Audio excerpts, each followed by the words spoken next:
Girl you are travelling solo, એક તો પહેલાં તો વિરોધ ઘણો થયો હશે, બરાબર, થયો હશે કે નહીં આઈ એમ નોટ નો, બટ શાયદ થયો હશે, રાઈટ? અને તમને ડર નથી લાગતો? Do I always want to wait for a guy to take me at some place?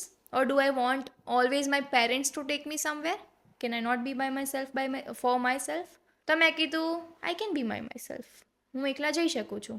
As a parents તમારા છોકરાને કેનેડા મોકલો છો, યુકે મોકલો છો, જ્યાં બી મોકલો છો, અને ત્યાં જઈને પછી એ એની રીતે આજુબાજુને એક્સપ્લોર કરી જ આવે છે. મતલબ ગયાના મહિનામાં તો એ અડધું કન્ટ્રી ફરી આવ્યો હશે એવું હોઈ શકે. રાઈટ.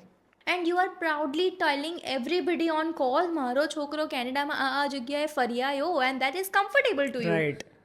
મેં કીધું હું ઇન્ડિયામાં રહીને ઇન્ડિયા ફરવા માગું છું. What is not comfortable about it? આ બધું બોલ્યા પછી રિસ્ટાર્ટ કરવું ઇઝ નોટ ઇઝી. જે માણસ એની કોલેજ, સ્કૂલ, જોબ 5 કિલોમીટરથી બહાર નથી મારી, and I want to go to somewhere all by myself, મારી ફાટી